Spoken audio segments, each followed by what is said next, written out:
In the heartland of America, nestled among the rolling cornfields of southwestern Iowa, the town of Villisca slept under a blanket of peaceful obscurity.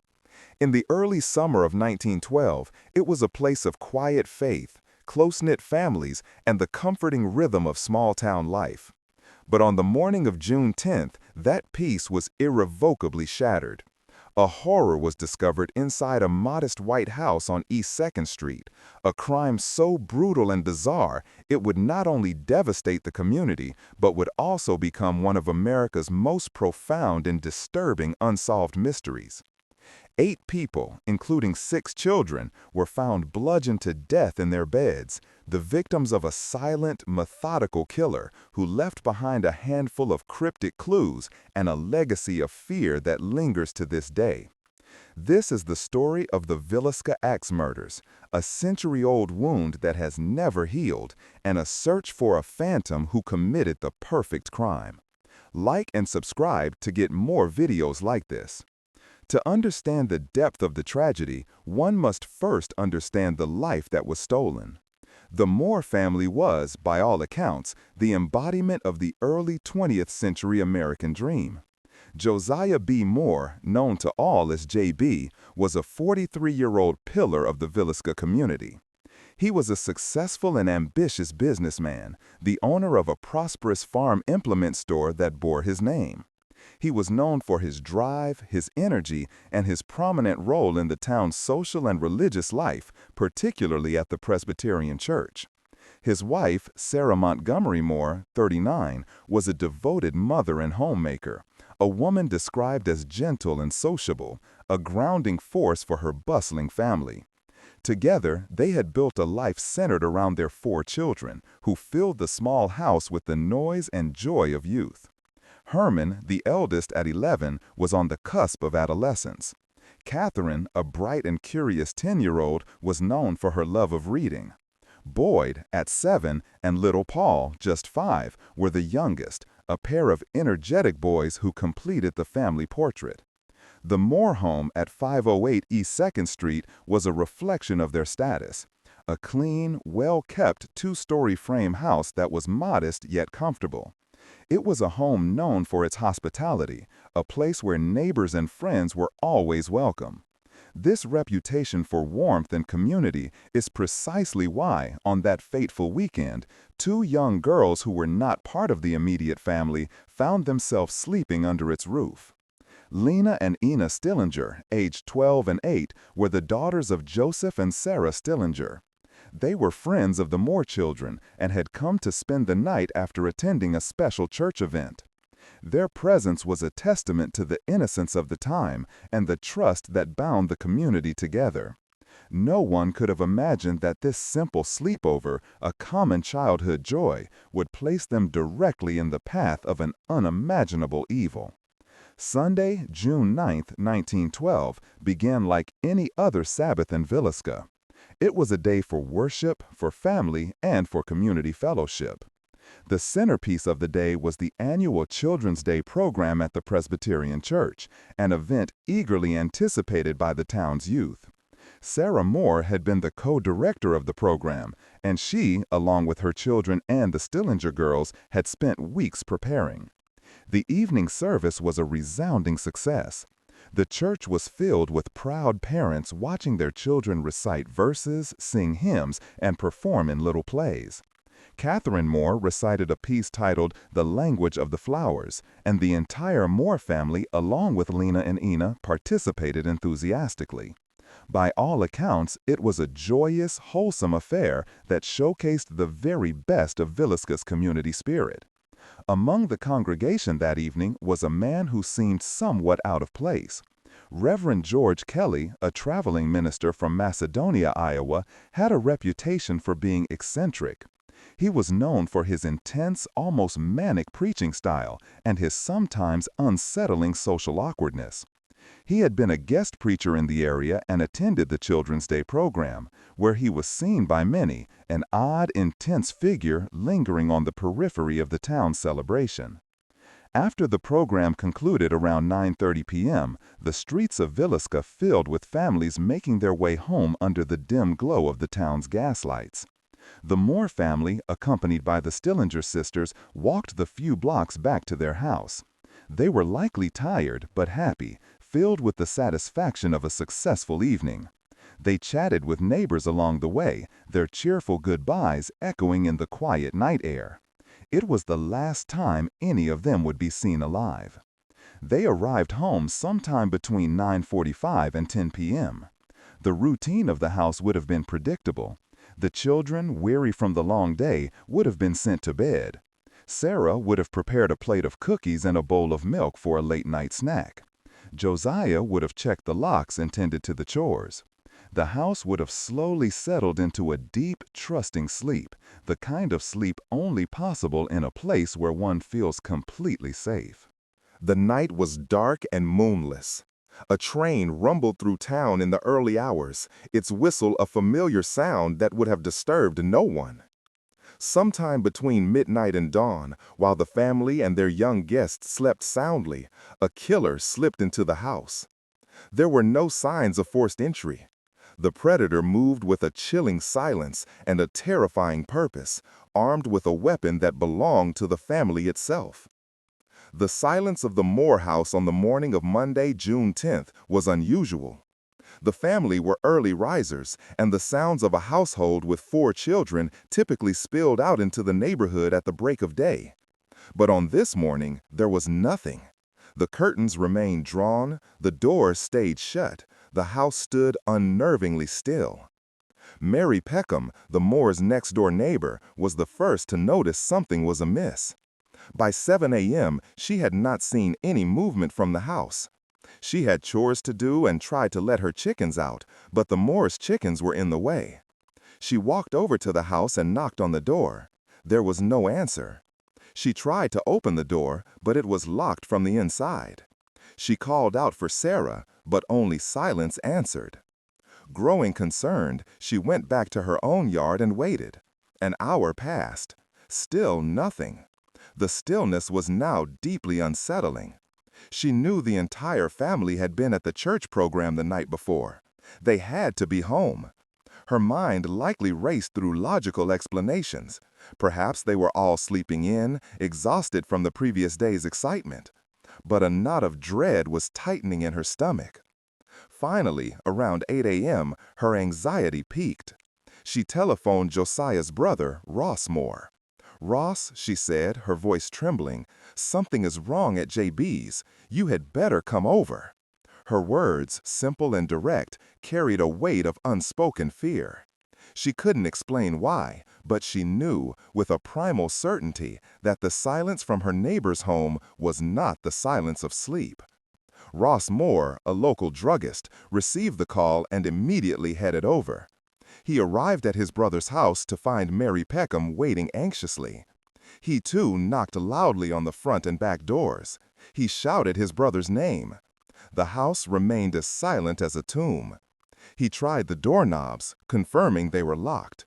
He peered into the windows, but the curtains were all drawn, blocking any view of the interior. With a growing sense of panic, Ross retrieved his own set of keys to the house. He fumbled with the lock on the front door, his hand shaking. The key turned, the lock clicked, and the door swung open, releasing the stale, still air from within. He stepped into the parlor, a room now shrouded in an unnatural twilight due to the covered windows. He called out again, "JB? Sarah?" The silence that met him was thick and oppressive. He moved from the parlor toward the downstairs bedroom, located just off the main living area. This was a small guest room, but tonight it was occupied. He pushed the door open. The room was dark. As his eyes adjusted, he saw 2 small forms in the bed, covered by a sheet. A dark, ugly stain had soaked through the bedding. He didn't need to get closer. He knew instantly what he was looking at. Recoiling in horror, Ross did not venture further into the house. He ran back out onto the porch, his face pale with shock. He turned to Mary Peckham and uttered the words that would signal the beginning of Villisca's long nightmare.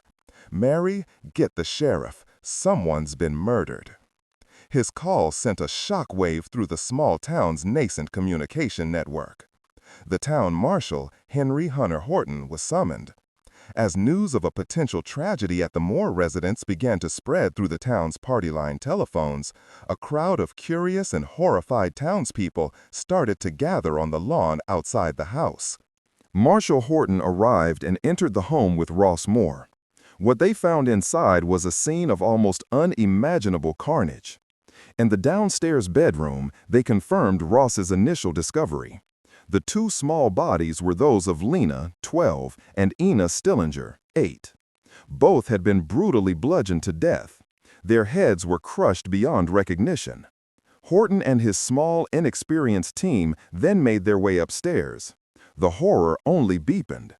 In the master bedroom, they found the bodies of Josiah and Sarah Moore. They too had been killed in the same savage manner, their faces obliterated by the force of the blows. The killer had been so thorough that the ceiling above their bed was gouged and scarred from the upswing of the murder weapon. In the adjacent children's room, they found the remaining 4 more children: Herman, Catherine, Boyd, and Paul. All lay in their beds, all victims of the same horrific violence. 8 people, a complete family, and their 2 young guests had been systematically slaughtered as they slept. The silence that Mary Peckham had found so unnerving was the silence of death. The murder weapon was found in the downstairs bedroom where the Stillinger girls lay. It was an axe, leaning against the wall, its blade and pole stained with blood and hair. Chillingly, it was Josiah's own axe, taken from his woodpile in the backyard.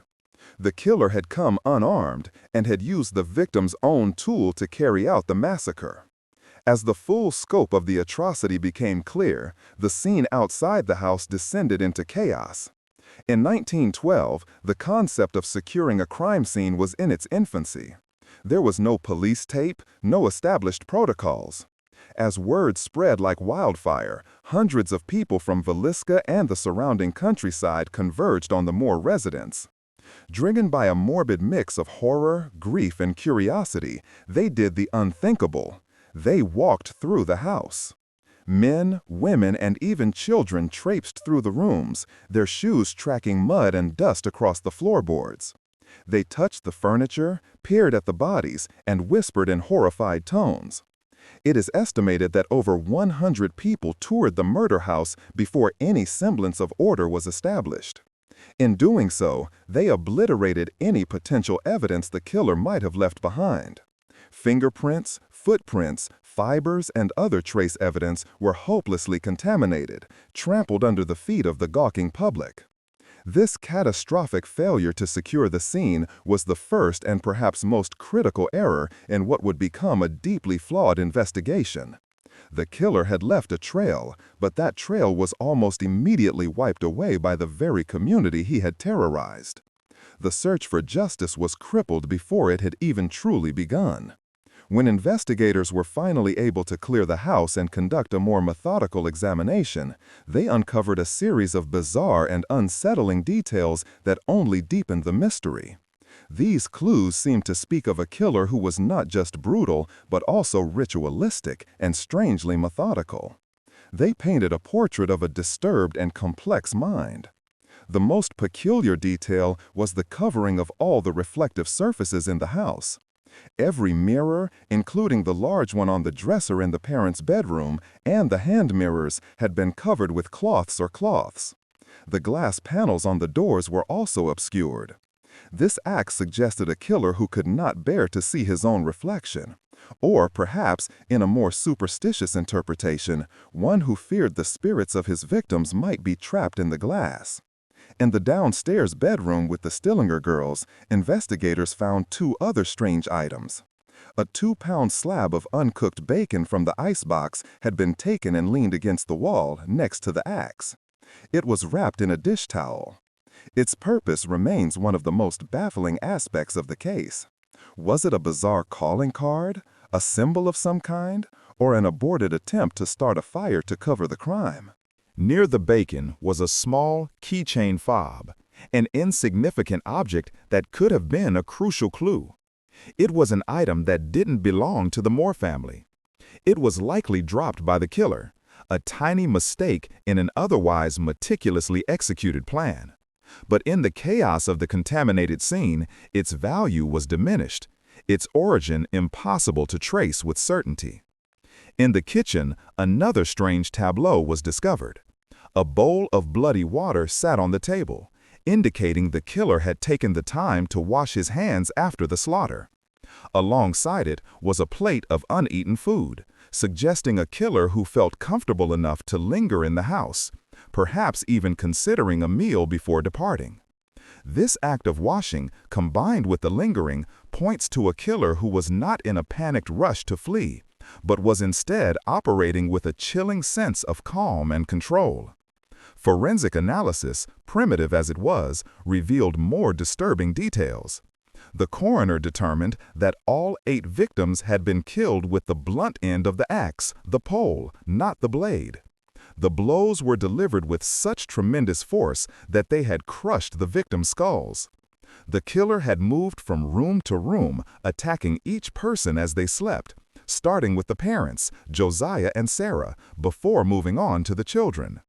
The positions of the bodies suggested a methodical attack. Only one victim, Lena Stillinger, appeared to have been disturbed beyond the initial bludgeoning. Her nightgown was pushed up to her waist, and there were signs of defensive wounds on her arm, suggesting she may have briefly awakened during the assault. This detail led some investigators to believe she was the primary target, possibly for a sexual motive, though no definitive evidence of sexual assault was ever found. All the victims' faces had been covered with bedclothes after they were killed. This, like the covered mirrors, was a peculiar and psychologically significant act. It is often interpreted as a sign of remorse or an inability to face the humanity of the victims. The killer had the brutality to crush their skulls, but lacked the nerve to look upon their faces after the deed was done. Another crucial clue was found at the front and back doors. Both were locked from the inside. The killer had taken the house keys with him when he left, locking the family inside their own tomb. He had also taken the time to hang cloths over the windows, ensuring that no one passing by could see the horror within. These actions spoke of a killer who was patient, careful, and determined to delay the discovery of his crime for as long as possible. He had moved through the house in total darkness, a feat that suggested either a familiarity with the layout or the use of a shaded lamp. A small kerosene lamp, its chimney blackened with soot, was found at the foot of the bed in the parents' room. Another was found on the floor of the children's room. The killer had taken the chimneys off the lamps, leaving only the tiny flickering flame of the wick to light his way, a faint glow that would have cast long, dancing shadows on the walls as he committed his monstrous acts.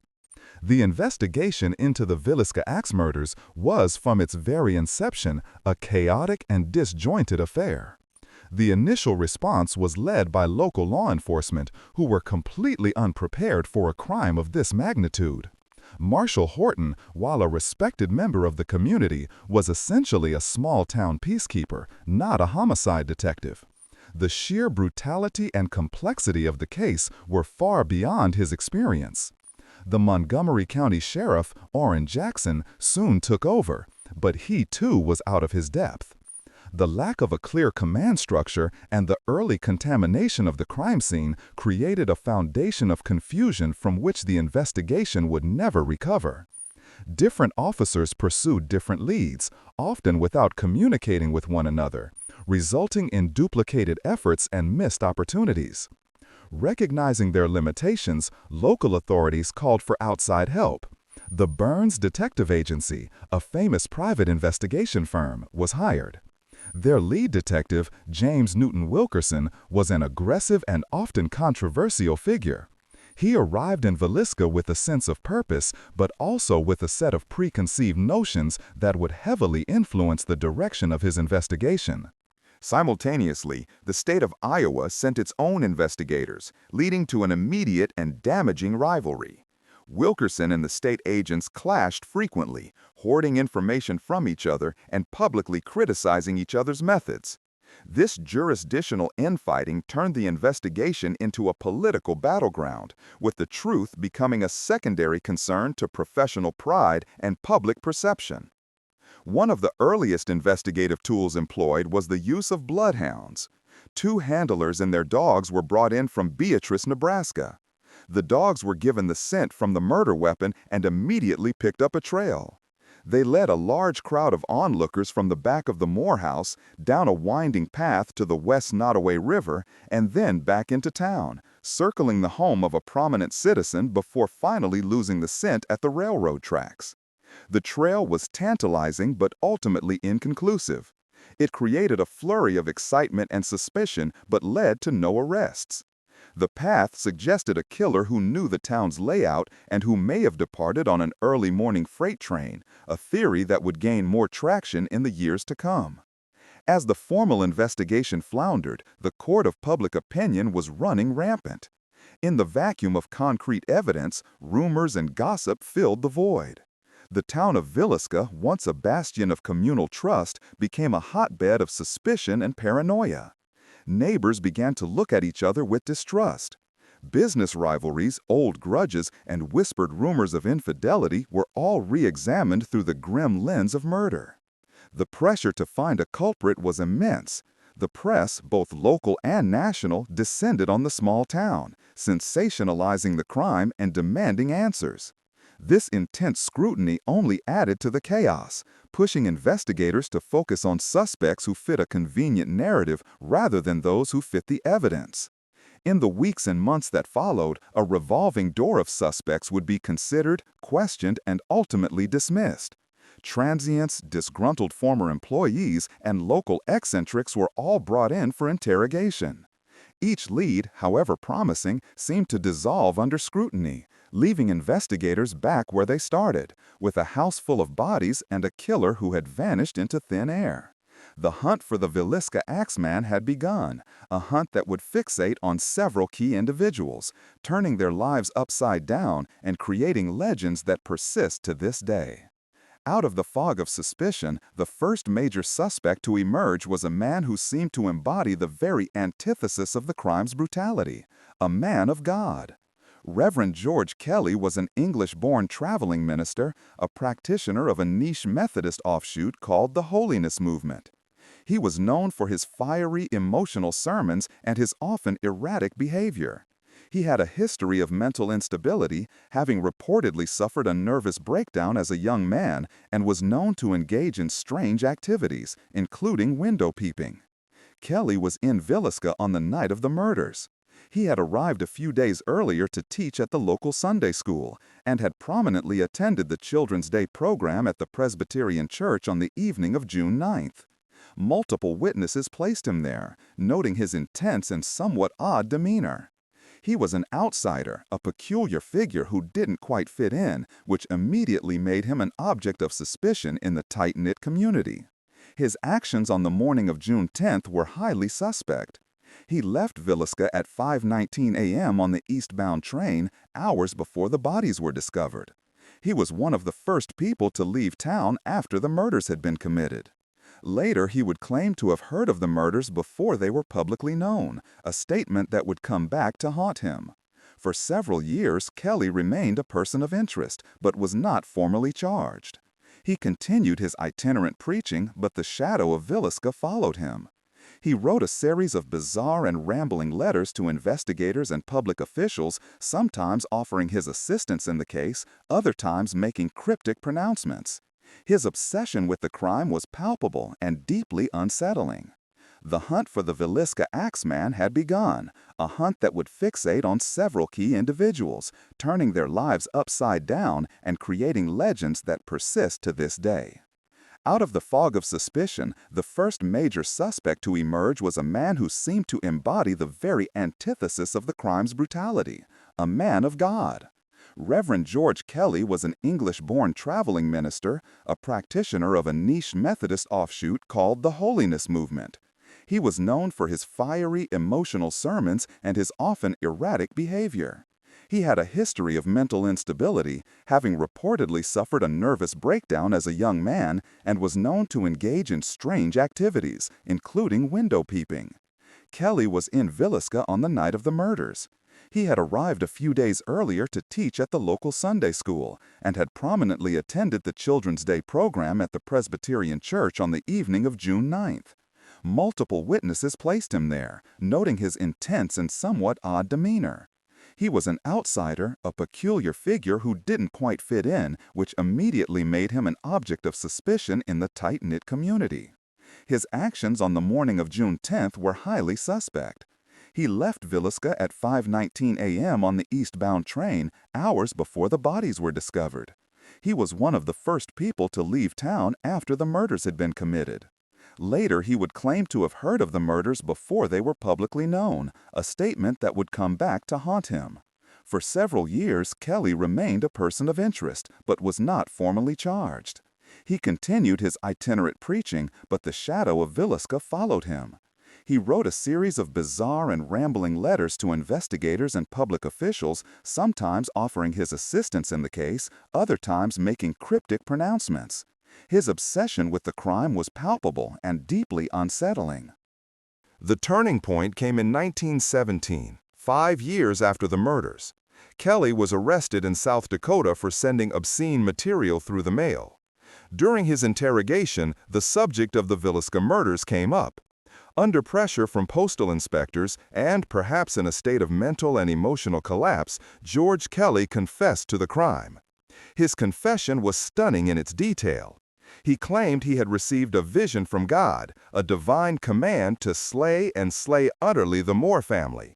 He described walking to the Moore house after the church service, waiting for hours in a nearby barn until the family was asleep, and then entering the home to carry out his bloody work. He recounted details of the crime scene that, at first glance, seemed to be information only the killer could know. He described the placement of the bodies, the covering of the mirrors, and the use of the axe. He claimed that after the murders, a second voice told him to go farther, which he interpreted as a command to sexually assault the young girls. He said he fought this urge and ultimately fled the house.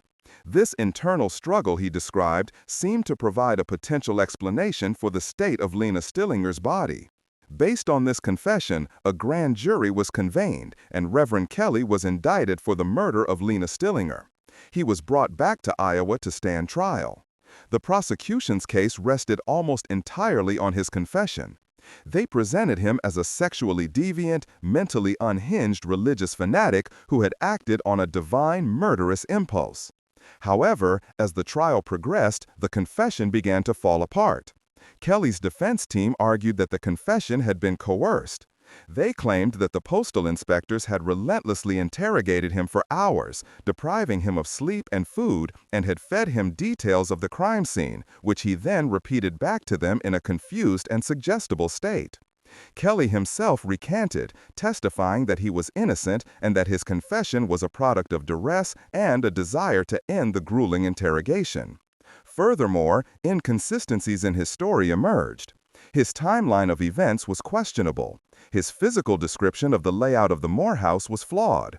He was a small, slight man, and many doubted he possessed the physical strength to inflict the kind of devastating injuries seen on the victims with a heavy, long-handled axe.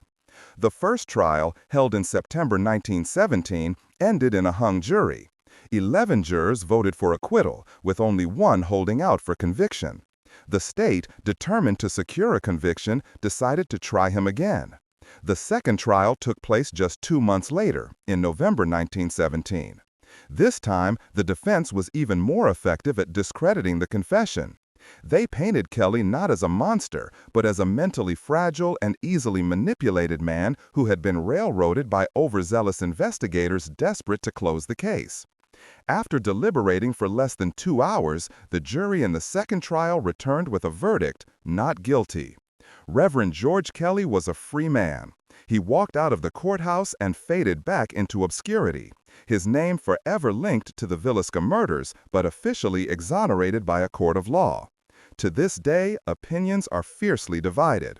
Was he a cunning killer who manipulated the justice system, or was he an innocent eccentric who became the convenient scapegoat for a community desperate for an answer? While Reverend Kelly was the only person ever to stand trial for the murders, many in Villisca and among the investigators believed the true culprit was a man of far greater power and influence, a man who would never see the inside of a courtroom for this crime. That man was Frank F. Jones, a prominent Villisca businessman and a sitting Iowa State Senator. Jones was one of the wealthiest and most powerful men in Montgomery County. He owned the local bank, a large farm implement dealership, and had his hand in numerous other local enterprises. He was a man accustomed to getting his way, a formidable figure who commanded both respect and fear. And he had a very public and very bitter rivalry with Josiah Moore. For years, Josiah Moore had worked for Frank Jones at his implement store. But Josiah was ambitious. In 1908, he left Jones's employ to open his own competing dealership right across the street. Not only did he compete with his former boss, but he was wildly successful at it.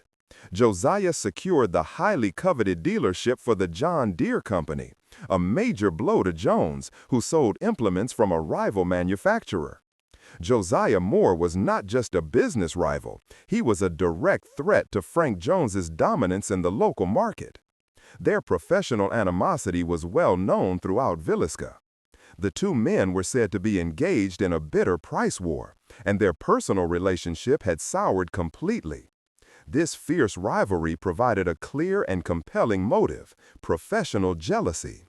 The theory was that Jones, enraged by Josiah's success and unwilling to be bested, decided to eliminate his competitor in the most permanent way possible. But the suspicion against Jones ran deeper than just business. A more scandalous rumor circulated in the town's gossip circles. It was whispered that Josiah Moore was having an affair with Jones's daughter-in-law, Donna. While no concrete evidence of this affair has ever been proven, the rumor was persistent and provided a second, more personal motive for murder. If true, Josiah had not only threatened Jones's financial empire, but had also brought shame upon his family name. Frank Jones's behavior on the morning of the discovery also raised eyebrows. He was part of a group of men who entered the house early on, before the scene was secured. He was also a member of the initial coroner's jury, a position that gave him access to the investigation's earliest stages. Critics suggest he used his influence to steer the investigation away from himself and his family. Detective James Wilkerson of the Burns Agency became obsessed with the theory that Frank Jones was the mastermind behind the murders. Wilkerson, however, did not believe that the aging senator had wielded the axe himself. Instead, he developed a murder-for-hire theory, believing that Jones had contracted a professional killer to do his dirty work. This is where the third major suspect enters the story. Wilkerson's investigation led him to a man named William Blackie Mansfield. Mansfield was a shadowy figure, a suspected cocaine addict, and a contract killer with a reputation for violence. Most importantly, he was a suspected serial axe murderer. Wilkerson believed that Mansfield was responsible for a string of similar crimes, including the axe murders of his own wife, infant child, and in-laws in Blue Island, Illinois, just 2 weeks after the Villisca slayings. He was also a suspect in similar axe murders in Piola, Kansas in 1911, and in Colorado Springs, Colorado, also in 1911. The modus operandi in these cases was eerily similar to Villisca. In these cases, entire families slaughtered in their beds with an axe, often with the blunt end. Covered mirrors, the use of a lamp with the chimney removed for light. The geographic locations of these crimes also seemed to align with places Mansfield was known to have been. The connection seemed too strong to be a coincidence. Wilkerson's theory was that Frank Jones, through an intermediary, had hired Blackie Mansfield to travel to Villisca and kill Josiah Moore. The murder of the rest of the family, Wilkerson surmised, was Mansfield's own brutal signature, a way to eliminate all witnesses and indulge his own violent predilections. In 1916, 4 years after the murders, Wilkerson managed to convince a new grand jury to investigate the Jones-Mansfield connection. He presented evidence suggesting that a man matching Mansfield's description had been seen in the area around the time of the murders. He also had a witness, a fellow inmate of Mansfield's, who claimed Mansfield had confessed to the Villisca crime, boasting that he had been paid $2,000 for the job. Frank Jones and his son Albert were subpoenaed to testify before the grand jury. The pressure on the Jones family was immense. However, Frank Jones was a powerful man with powerful friends. He hired the best legal counsel and used his political influence to fight back against Wilkerson's accusations. Ultimately, the grand jury failed to return an indictment. The evidence against Jones and Mansfield was compelling but entirely circumstantial. There was no physical proof linking either man to the crime scene. The star witness, the inmate who claimed to have heard Mansfield's confession, was a convicted felon whose credibility was easily attacked. Without a direct link, the case was too weak to bring to trial. Blackie Mansfield was later sued by Wilkerson for slander and won the case, further discrediting the detective's theory in the eyes of the law.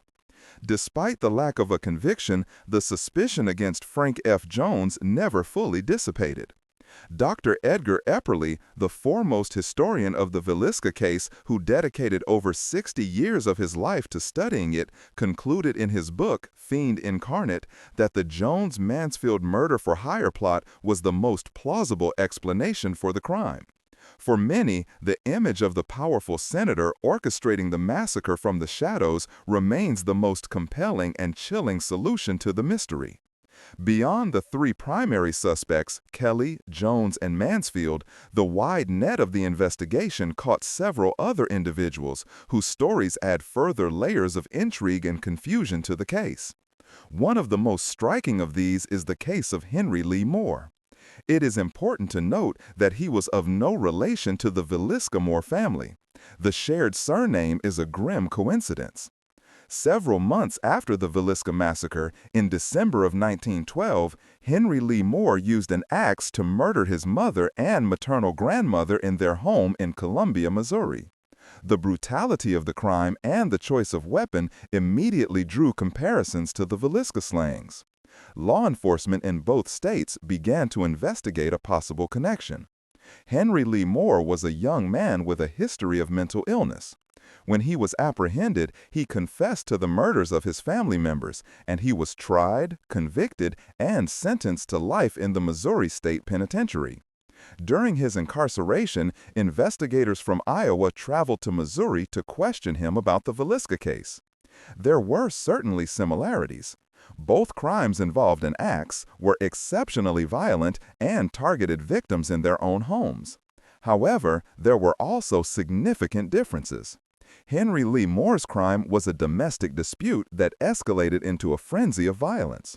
The Villisca crime, by contrast, was a methodical and silent slaughter of an entire family, carried out with a level of precision and stealth that suggested a different kind of killer. Ultimately, investigators could not find any evidence placing Henry Lee Moore in or even near Villisca, Iowa in June of 1912. He had no known connection to the Moore family or the town. While the timing and nature of his own crime made him a person of interest, the link was deemed purely coincidental. He remains a fascinating but unlikely suspect, a chilling example of how the axe, a common household tool, became a terrifyingly frequent instrument of murder in that era. Another transient figure who briefly fell under suspicion was a man named Andy Sawyer. The lead on Sawyer came from a crew of railroad workers in Creston, Iowa, a town not far from Villisca. A foreman reported that one of his workers, Sawyer, had arrived at their camp on the morning of June 10th, his shoes and trousers soaked with mud. Sawyer was reportedly obsessed with the Villisca murders, talking about them constantly and claiming to have been in the town on the night of the crime. According to the foreman, Sawyer's behavior grew increasingly erratic. He would practice his swing with an axe, and most damningly, he allegedly confessed to the crime to his co-workers. He reportedly told them he had been in the Moore and had seen the guts and brains of the victims. He even knew how the victims were positioned in their beds. This information was relayed to Sheriff Jackson, who promptly had Sawyer arrested. Sawyer was interrogated, but his story quickly unraveled. It was determined that he had a solid alibi. On the night of the murders, he had been arrested for vagrancy in the town of Osceola, Iowa. The Osceola marshal confirmed that Sawyer was in his custody at the time the Villisca murders were committed. He couldn't have been in two places at once. It was concluded that Andy Sawyer was a mentally disturbed individual, likely a compulsive liar who was seeking attention by inserting himself into the most sensational news story of the day. He was released, another dead end in an investigation full of them. His case highlights the difficulty investigators faced in sifting through the noise of false confessions and unreliable witnesses in their search for a credible lead. For nearly a century, the debate over the Villisca murders revolved primarily around these local suspects and known criminals. The theories focused on motives of religious fanaticism, business rivalry, or murder for hire. But in 2017, a new and explosive theory emerged that reframed the entire case, suggesting that the Villisca massacre was not an isolated event, but rather one stop on a multi-year killing spree by a transient serial killer who stalked the nation's railways. In their groundbreaking book, The Man from the Train, authors Bill James, a renowned baseball statistician known for his data-driven analysis, and his daughter, Rachel McCarthy James, presented a meticulously researched argument connecting the Villisca murders to dozens of other unsolved axe murders across the United States between 1898 and 1912. Using a methodical, data-centric approach, the authors identified a stunning pattern of crimes that shared a unique and specific signature. The killer they profiled targeted families in small towns located very close to railroad lines. He almost always struck on a moonless night, gaining entry to the house through a back door or window, which he would then lock behind him upon leaving. He would select a weapon of opportunity from the victim's own property, typically an axe or a heavy iron bar. His primary targets were the parents, whom he would attack first, followed by the children. He used the blunt end of the axe, a detail consistent across numerous crime scenes, including Villisca. He would cover his victims' faces with bedclothes and obscure any mirrors or windows in the house. He often left a kerosene lamp with the chimney removed at the scene, its low flame his only source of light. He would also leave behind a bowl of bloody water, evidence of him washing up before his departure. The parallels to the Villisca crime scene are not just similar, they are virtually identical. By connecting these crimes, which had previously been viewed as isolated local tragedies, James and James uncovered a terrifying possibility that a single man was responsible for as many as 14 separate massacres, resulting in nearly 100 deaths. This phantom killer would ride the rails into a town, select a family, commit his horrific crime, and then slip away on an early morning train, vanishing before the bodies were even discovered. This theory provides a compelling explanation for why the Villisca killer was never caught. He wasn't a local with a personal motive. He was a ghost, a transient predator with no connection to the town or his victims, which made him virtually untraceable to the local law enforcement of the era. He was, in effect, America's first modern serial killer, using the nation's burgeoning railway system as his personal hunting ground. The authors even identified a prime suspect for their Man from the Train, a German immigrant named Paul Mueller. Mueller was the sole suspect in a remarkably similar 1897 axe murder of a family in West Brookfield, Massachusetts. He was a wordsman and was known to have worked in various locations across the country that corresponded with the timeline of the murders.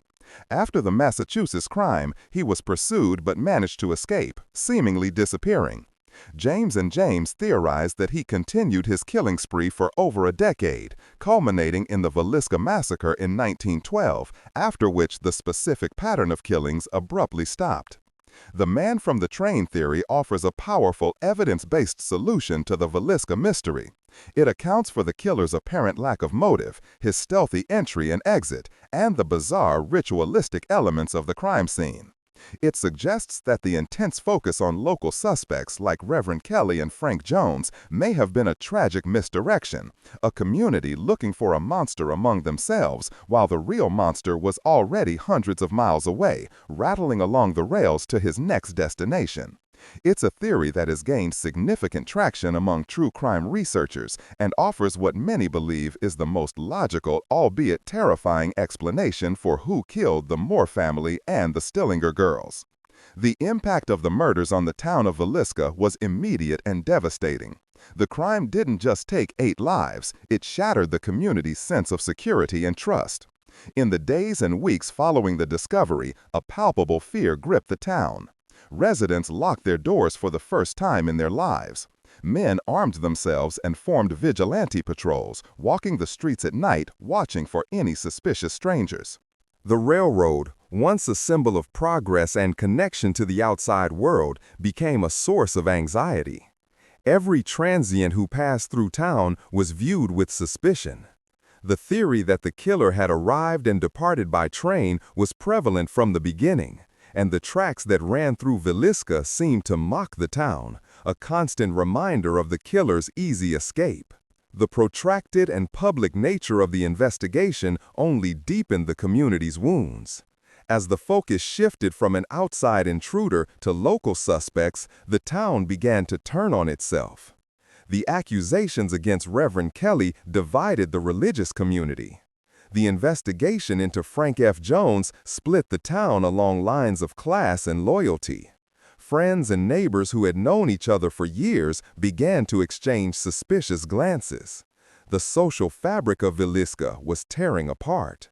This period of intense suspicion and infighting became known as the Great Divide. People were forced to take sides. Were you a Kellyite or a Jonesite? Supporting one suspect often meant alienating friends and family who supported the other. The local newspapers fueled the flames, publishing sensational headlines and biased accounts that reinforced the divisions. The community, once united in its grief, was now fractured by its search for justice. This social poison lingered for decades. The children who grew up in the shadow of the murders passed the stories and suspicions down to their own children. The case became a part of the town's identity, a dark chapter that could never be closed. Even after the trials were over and the official investigation had grown cold, the arguments continued in living rooms and on street corners. The question of who did it became a permanent, unsettling fixture of life in Villisca.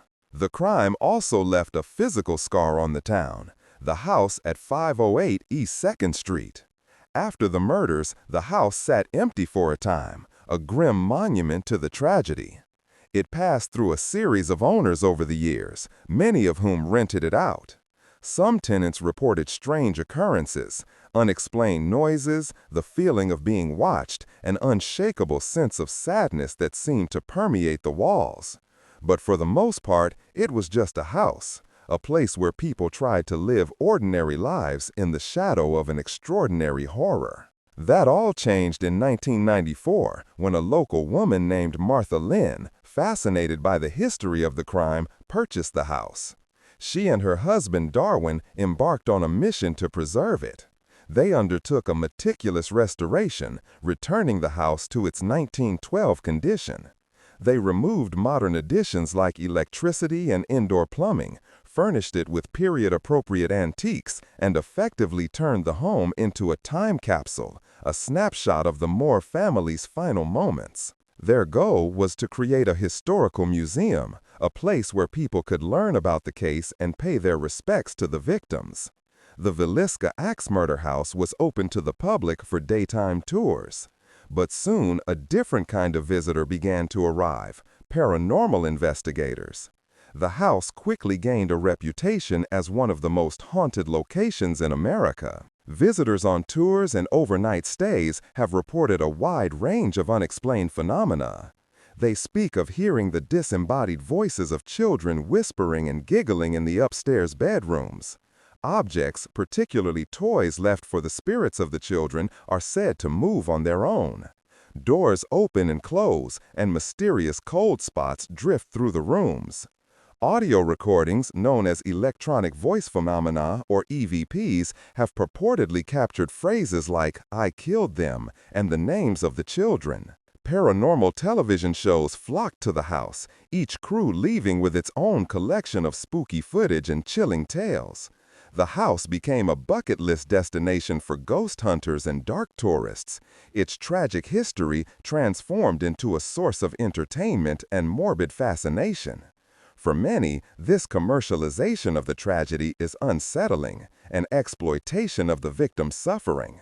For others, it is a way of keeping the story alive, ensuring that the 8 people who died there are not forgotten. In November 2014, the house's dark history took a bizarre and violent modern turn.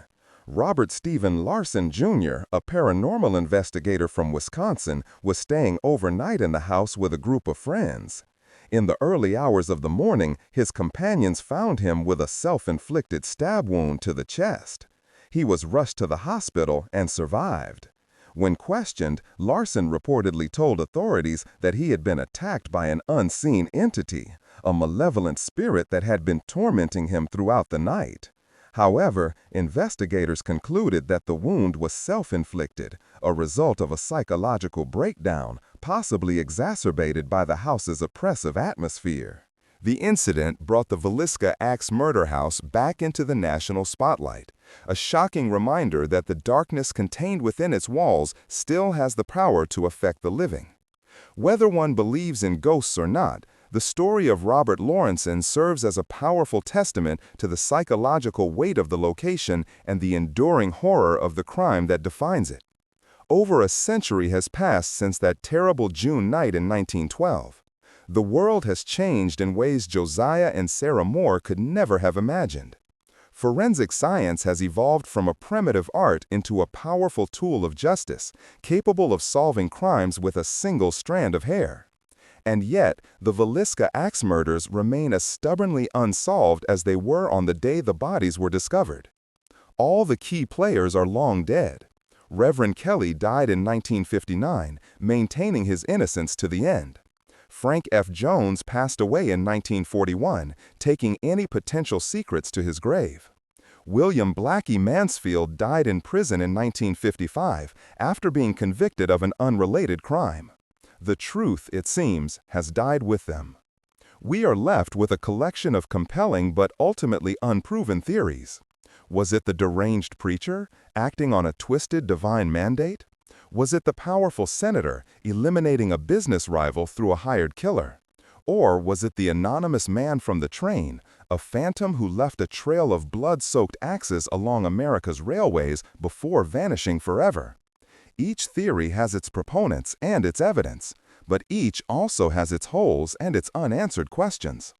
The passage of time has clouded the facts, turning historical figures into characters in a grim folktale.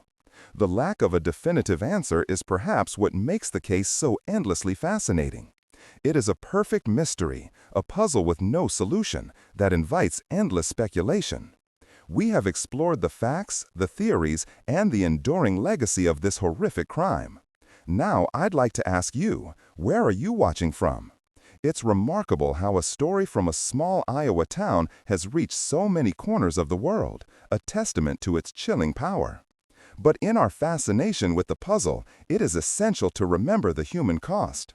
This is not just a story, it is a tragedy. 8 real people with lives and futures were stolen from the world in the most brutal way imaginable. Josiah and Sarah, who had built a life and a family from scratch. Herman, Catherine, Boyd, and Paul, 4 children who never had the chance to grow up. And Lena and Ina Stillinger, 2 little girls who went for a sleepover at their friend's house and never came home. Their ghosts linger, not just in the haunted house on East 2nd Street, but in the unresolved questions that still hang over the town of Villisca. The killer who slipped into the Moore home on that dark night did more than take 8 lives. He stole a town's innocence and left behind a century of silence, a silence that to this day has never been broken.